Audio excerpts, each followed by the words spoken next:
kasih pantunnya. Dan izin anggap saja utang, saya nggak balas pantun.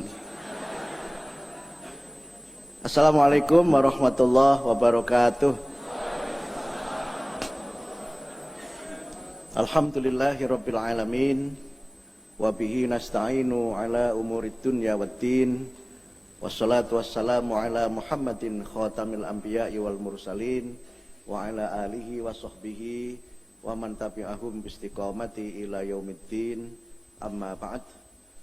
Yang terhormat Profesor Dr. Irwan Akib MPD, Ketua Pimpinan Pusat Muhammadiyah. Yang kami hormati Bapak Didik Suwardi PhD, Ketua Majelis Dikdasmen dan PNF PP Muhammadiyah, sekaligus sebagai staf khusus Menteri.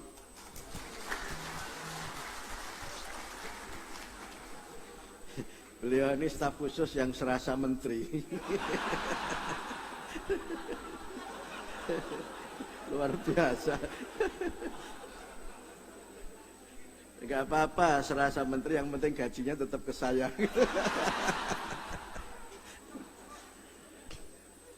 Yang kami hormati Kepala BPPP MPV Bisnis dan Pariwisata Kemendikdasmen, Bapak Dr. Ari Wibowo Kurniawan SSI MAK. Yang kami hormati Ibu Dewi Andayani SEAK MAB, Kepala BPSDM Kemendikdasmen, seluruh jajaran Majelis Dikdasmen PP Muhammadiyah, bapak-bapak, para tokoh yang hadir pada kesempatan ini. Saya harus menyebut senior saya, Profesor Suyanto, tokoh penting.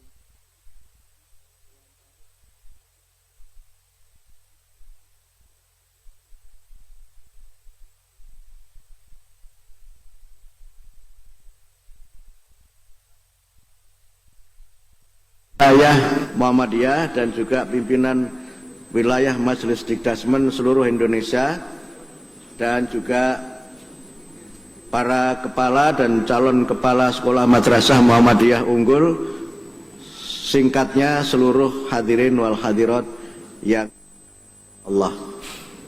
Pertama-tama saya menyampaikan terima kasih atas undangan untuk saya bisa hadir di acara ini.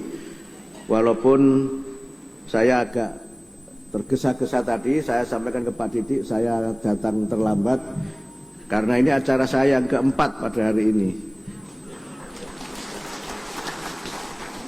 Tadi malam saya di Medan, acara PP Nasihatul Aisyah kerjasama dengan Puspeka Kemendikdasmen, kemudian setelah itu dialog dengan PWM dan juga UMSU sampai kira-kira jam 11:30.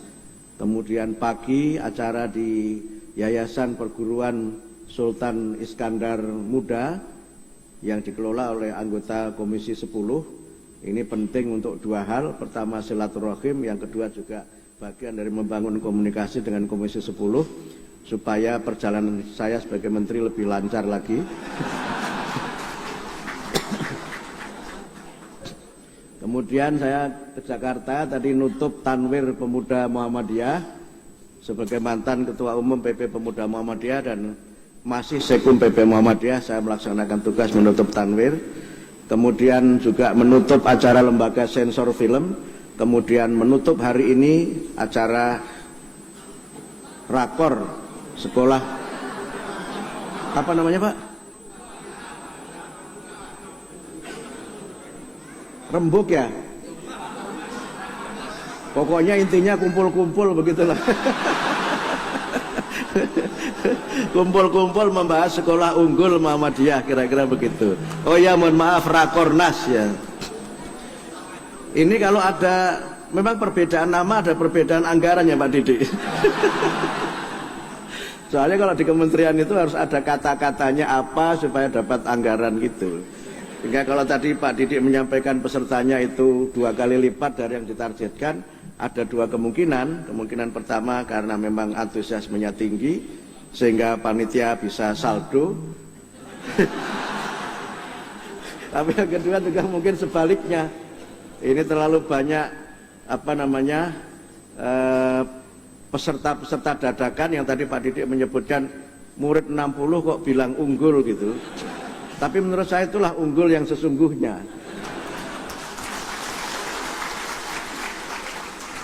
Mungkin sebagian yang unggul itu adalah sekolah enggal. Sekolah yang baru, sekolah enggal tapi sudah langsung unggul gitu. Tapi apapun namanya, saya mengapresiasi penyelenggaraan acara ini dan Majelis Dikdasmen dalam pengamatan kami adalah majelis yang memang sangat aktif, sangat rajin sehingga bisa kita sebut sebagai majelis gaspol gitu. Saya ngikuti pemberitaan di grup aja capek, apalagi yang menjadi panitia. Karena itu maka saya mengapresiasi kegiatan ini, tapi semangatnya juga sangat sejalan dengan apa yang menjadi 6 program prioritas di Kementerian Pendidikan Dasar dan Menengah. Izinkan saya untuk membacakan beberapa program prioritas itu. Ini menterinya belum hafal, saya harus membaca.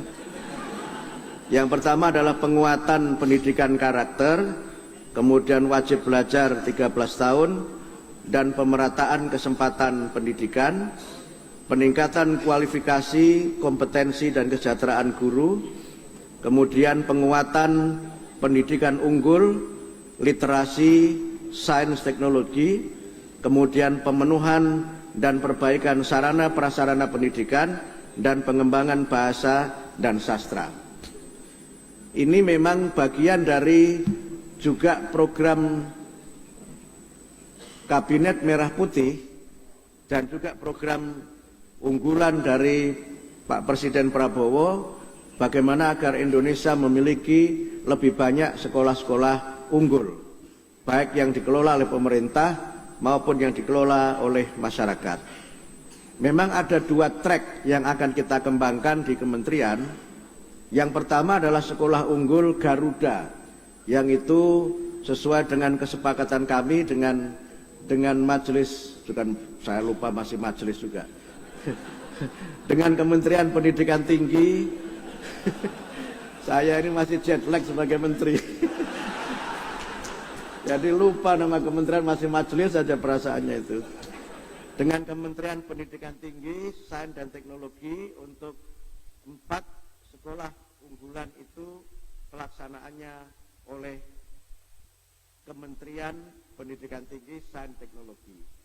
Sementara untuk sekolah unggulan yang lainnya sudah sempat kami kumpulkan di Jakarta, itu insya Allah akan kami upayakan untuk juga dikembangkan oleh Kementerian Pendidikan Dasar dan Menengah. Kami melihat ada banyak sekali praktek baik dan juga banyak sekali dasar-dasar swasta yang bisa mendukung sekolah yang bertaraf kesejahteraan dan juga bertaraf atau ada sekolah itu yang masuknya itu 40 juta masuk pada kemudian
Muhammadiyah lah yang berani untuk mendirikan sebuah lembaga baru yang bernama madrasah sebagai sintesis dari model sekolah dan model pesantren dalam bentuk madrasah mu'alimin yang sekarang menjadi salah satu dari lembaga pendidikan Muhammadiyah yang tertua dan lembaga pendidikan Muhammadiyah yang punya keunggulan dan reputasi nasional dan internasional. Yang tidak kalah pentingnya adalah tajdid dalam pembelajaran, di mana Kiai Ahmad Dahlan dengan sangat berani memberikan ruang dialog dalam pembelajaran. Murid bisa bebas bertanya dan murid juga bisa bebas menyampaikan pendapatnya, sesuatu yang pada zaman itu tidak lazim dilakukan di lembaga-lembaga pendidikan agama. Karena itu maka dengan pertemuan ini, dengan rakor ini, kami tentu sangat berharap agar spirit pembaharuan yang diletakkan dasar-dasarnya oleh Kiai Haji Ahmad Dahlan itu dapat menjadi bagian dari inspirasi-inspirasi dan motivasi-motivasi yang menjiwai siapapun yang memimpin Persyarikatan Muhammadiyah, khususnya yang memimpin amal-amal usaha Muhammadiyah dalam bidang pendidikan. Ada banyak hal yang bisa kita sampaikan pada konteks ini, tapi kalau kita kemudian mencoba melihat bagaimana pendidikan itu dikembangkan oleh Muhammadiyah, pada awalnya pendidikan Muhammadiyah itu adalah pendidikan yang memang segmentasi masyarakatnya adalah masyarakat kelas menengah. Kita lihat pada berbagai catatan sejarah di masa awal, Muhammadiyah itu para muridnya dari kalangan elit budi utomo atau elit-elit Jawa pada waktu itu, dan juga masyarakat yang memang berasal dari kelompok menengah ke atas. Bahwa ada pelayanan terhadap kaum du'afa itu lebih banyak pada layanan sosial, tapi pendidikannya itu mengambil segmen menengah ke atas.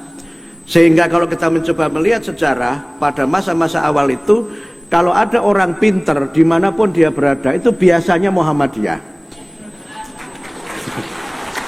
Mereka adalah orang-orang yang memang identik dengan masyarakat yang sangat berpendidikan. Sehingga di kampung saya di Kudus itu dikenal orang Muhammadiyah itu adalah orang-orang yang memang profesinya adalah guru, dan isinya adalah orang-orang pinter, orang-orang yang berpendidikan. Ini menurut saya sesuatu yang secara historis harus kita lihat sebagai capaian-capaian bagaimana Muhammadiyah juga berpikir bahwa peran-peran kelompok elit dalam pendidikan itu menjadi sangat penting. Karena itu ketika Kiai Haji Ahmad Dahlan membuat terobosan lewat akses budi utomo mengajarkan pendidikan agama di sekolah-sekolah guru, quick school, dan sekolah pamong praja, itu adalah bagian dari arti penting pendidikan. Bagaimana elit-elit yang terdiri dari para guru dan pamong praja itu menjadi bagian dari agent of Islamic modernism, menjadi bagian dari kelompok-kelompok yang memang memiliki jiwa dan spirit kemodernan yang itu dibangun lewat pada masa awal itu pendidikan agama ekstrakurikuler di sekolah-sekolah pemerintah. Model-model praksis seperti ini menurut saya harus terus kita cari dan kita ikhtiarkan pada zaman sekarang ini. Kalau kita boleh melihat, harus secara jujur kita lihat segmentasi murid di sekolah kita ini itu kan masih menengah ke bawah, kadang-kadang menengah ke bawah sekali. Itu tidak keliru, tentu saja tidak keliru, tetapi fenomena di mana kelas menengah itu tumbuh di Indonesia, baik secara ekonomi maupun secara sosiologis. Walaupun secara ekonomi banyak yang mengatakan banyak kelas menengah yang secara ekonomi turun kepada level di bawahnya, tapi harus kita sadari arti penting kelompok kelas menengah muslim yang saya sebut dengan kelompok mukidi itu. Izinkan saya mempopulerkan kembali istilah mukidi yang saya kenalkan beberapa tahun yang lalu. Mukidi itu akronim dari kelompok-kelompok yang berusia muda, kaya, intelek, dermawan, dan idealis. Mukidi ini itu tidak mau anaknya sekolah di sekolah kaleng-kaleng. Dia ingin anaknya punya pendidikan yang terbaik. Dan sebagian dari kelompok ini, kelompok mukidi ini adalah intelektual muslim, kelas menengah muslim yang memilih anak-anaknya belajar di lembaga-lembaga pendidikan swasta karena mereka berharap agar anak-anaknya menjadi muslim yang memiliki akhlak mulia sekaligus juga memiliki kecakapan-kecakapan yang dibutuhkan untuk dunia modern, baik dalam bidang pekerjaan maupun dalam bidang-bidang kehidupan yang lainnya. Karena itu berbagai model sekolah-sekolah elit di kalangan muslim itu bertumbuhan dan semuanya laku. Sekolah-sekolah elit itu tidak peduli dengan PPDB zonasi karena sebagian sudah tutup sebelum ada pembukaan. Saya kemarin dapat informasi dari Mas Arif Jamali, ada sekolah SD di Muhammadiyah di Jogja itu yang sampai tahun 2028 itu sudah tutup pendaftarannya. Jadi ini sekolah-sekolah yang menolak murid itu. Tapi juga ada sekolah alit yang dia ditolak oleh murid. Sampai digratiskan, diberi baju, bahkan diberi uang saku, nggak mau masuk juga. Nah, yang seperti ini mau kita apakan sekolah-sekolah seperti itu. Tapi tentu kita berusaha untuk bagaimana sekali lagi reclaim dan regain Muhammadiyah identity, itulah yang menjadi spirit dari upaya kita mendirikan sekolah-sekolah unggul di Muhammadiyah. Tentu keunggulannya tidak harus sama dan seragam. Saya mengamati di banyak sekolah-sekolah Muhammadiyah itu ada yang memang menekankan kepada kemampuan-kemampuan dan keunggulan-keunggulan di bidang yang non-akademik, keunggulan-keunggulan di bidang seni, di bidang olahraga, dan mungkin keunggulan lain yang bersifat non-akademik seperti musik dan sebagainya. Semua ini tentu diberikan ruang di dalam Muhammadiyah. Kemudian yang kedua adalah yang unggul secara akademik. Mungkin ukurannya adalah berapa yang diterima di perguruan tinggi negeri, berapa yang diterima di perguruan tinggi luar negeri. Mungkin luar negerinya itu level 100, apa 500, apa 1000 gitu. Tapi yang penting luar negeri gitu. Walaupun saya juga ada catatan terhadap hal ini, karena tidak berarti yang kuliah di negeri itu lebih bagus dari yang swasta, apalagi swastanya Muhammadiyah yang terakreditasi unggul. Ini saya bicara bukan sebagai menteri tapi sebagai Sekun PP ya. Emang agak susah ini bedakannya ini, karena pinnya harus dipakai terus, ini yang repot ini. Poin saya begini, kita sudah punya sistem penilaian dan penjaminan mutu eksternal yang diantara ukurannya adalah akreditasi. Akreditasi negeri dan swasta itu dilakukan oleh lembaga yang sama. Teorinya kalau A itu unggul, kalau swasta itu unggul, negeri juga unggul, maka keunggulan negeri dan swasta itu sama kalau kita lihat dari sisi akreditasi. Saya tidak terlalu setuju mengatakan bahwa swasta itu lebih mahal daripada negeri. Saya juga tidak terlalu setuju bahwa mereka yang di negeri itu karirnya akan lebih baik daripada mereka yang di swasta. Maksud saya, negeri penting, bukan tidak penting. Tetapi pandangan masyarakat mengenai sekolah unggul itu harus kita berikan perspektif yang lebih luas. Kita berikan perspektif yang lebih objektif. Karena akreditasi pun juga dilakukan oleh pemerintah. Ini ada Budin yang menjadi anggota Badan Akreditasi. Saya mantan anggota, ini ada Pak Iwan juga yang anggota BAN. Sekarang banyak namanya besar itu, BAN SDM. BAN PDM, mohon maaf, BAN PDM. Saya sempat berusaha merubah nama kementerian ini juga Kementerian PDM. Jadi Kementerian Pendidikan Dasar Menengah disingkat Kementerian PDM gitu. Cuma sempat ada yang canda, PDM mana mas? Katanya begitu. Jangan-jangan nanti PDM Tangerang Selatan atau mana gitu.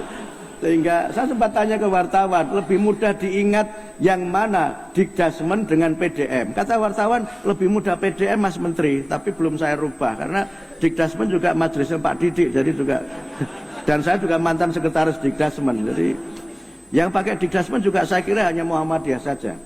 Tapi poin saya adalah dengan akreditasi itu sesungguhnya masyarakat juga harus mulai sadar bahwa mutu negeri dan swasta itu ukurannya adalah akreditasi, dan itu objektivitas yang bisa menjadi bagian dari informasi dan penjaminan mutu pendidikan yang menurut saya harus diberikan ruang dalam berbagai macam aspek penilaian menyangkut mutu satuan pendidikan. Karena itu maka Bapak Ibu sekalian, ketika negeri dan swasta ini sama-sama unggulnya, maka cita-cita kita untuk punya lembaga pendidikan yang unggul, negeri maupun swasta, itu dapat tercapai. Karena kami di kementerian sudah memiliki satu komitmen bahwa swasta itu adalah mitra dari pemerintah. Swasta bukan kompetitor dari pemerintah. Dan dalam beberapa hal saya melihat itu. Ketika saya bicara mengenai coding dan AI, coding dan artificial intelligence, negeri saya perhatikan belum banyak yang buka, tapi swasta sudah banyak yang buka. Dan itu ternyata bisa menjadi sebuah pembelajaran yang menarik ketika kemudian nanti coding dan AI ini kita terapkan sebagai kurikulum pilihan, lalu modelnya kita ambil yang mana, itu sudah ada praktek-praktek baik yang berkembang di masyarakat. Ada yang mengatakan coding itu mahal karena harus berbasis internet dan komputer. Ternyata tidak.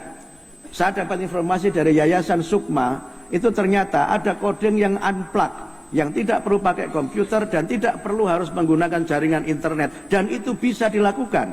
Ini Pak Yoga sudah jempol-jempol karena beliau sepertinya juga sudah oke dengan itu. Jadi ketika orang itu mengomentari itu mahal harus ada sinyal, itu berarti nggak paham mengenai coding. Itu berarti ada kode bahwa dia nggak paham coding itu gitu. Tapi itulah seninya menjadi seorang menteri kan, harus banyak mendengar baik yang setuju maupun yang tidak setuju. Termasuk misalnya beberapa yang memulai di SD, sebagian ada SD Muhammadiyah yang juga sudah mengajarkan coding.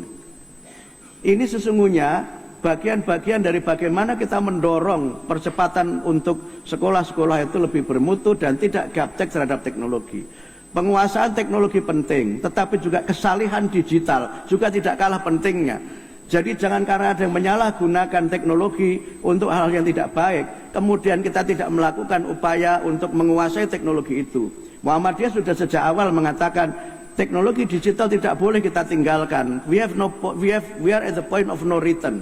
Gak ada alasan untuk kita mundur dari situ. Karena itu yang dibangun Muhammadiyah adalah bagaimana kita membangun kesalehan digital. Orang menguasai teknologi digital tapi menggunakannya untuk kesalehan dalam kehidupan pribadi maupun kehidupan di masyarakat. Itulah ciri orang yang berkemajuan. Kalau kemudian ada masalah dan kemudian kita mundur, itu namanya orang yang berkemunduran.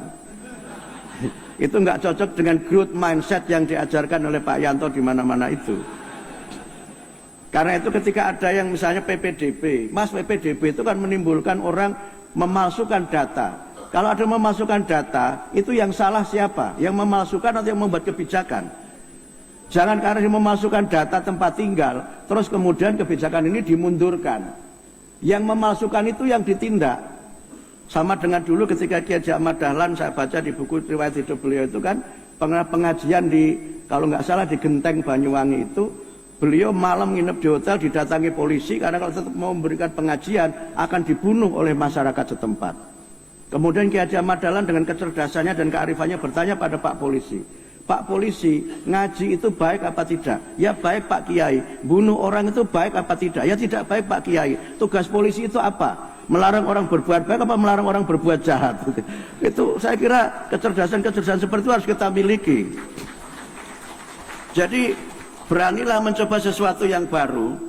Dan karena itu maka kalau nanti kita sudah bicara pada rakor ini untuk mengembangkan sekolah-sekolah Muhammadiyah yang unggul, maka tentu kita punya berbagai model keunggulan dan jangan khawatir.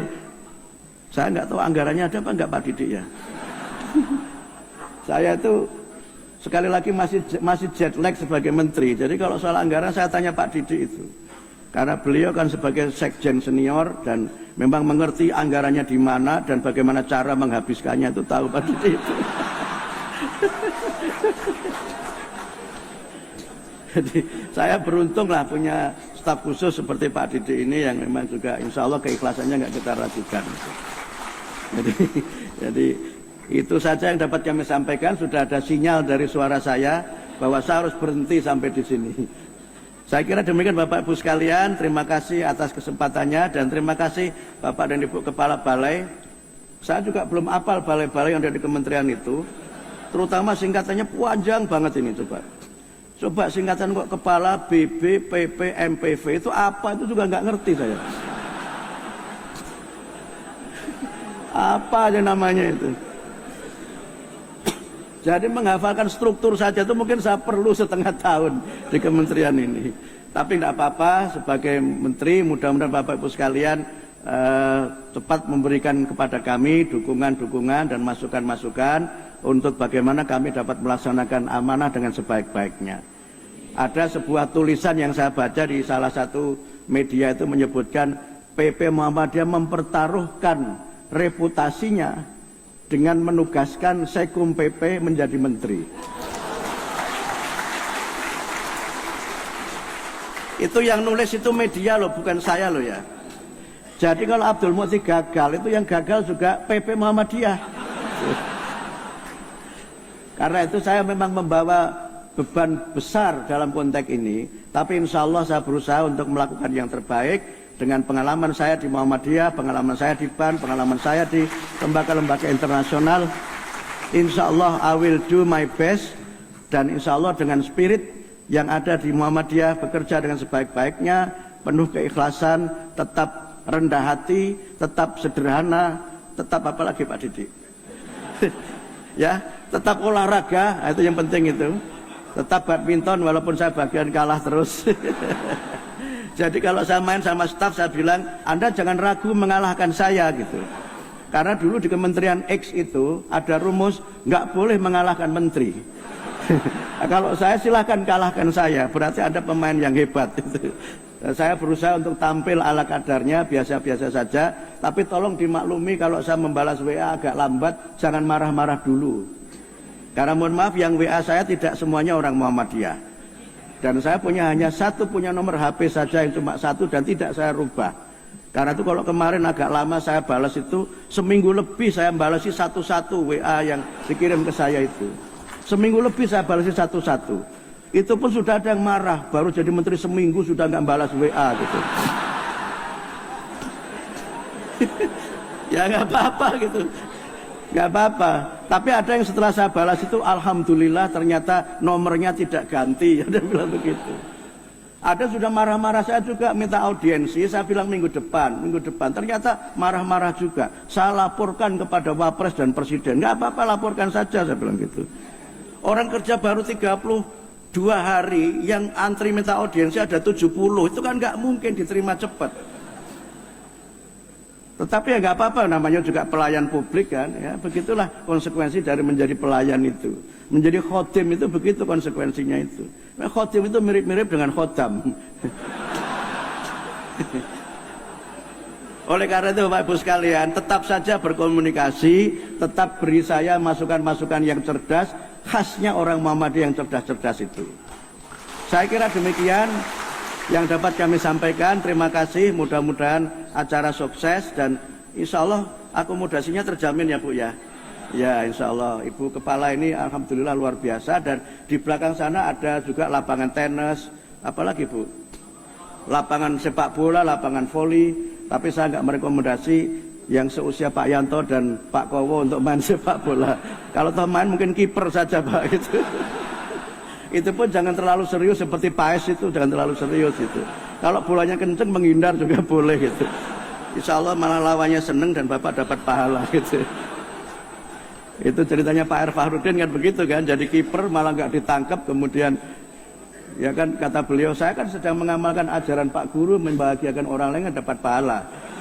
Kalau dia nyetak gol kan juga dapat pahala gitu.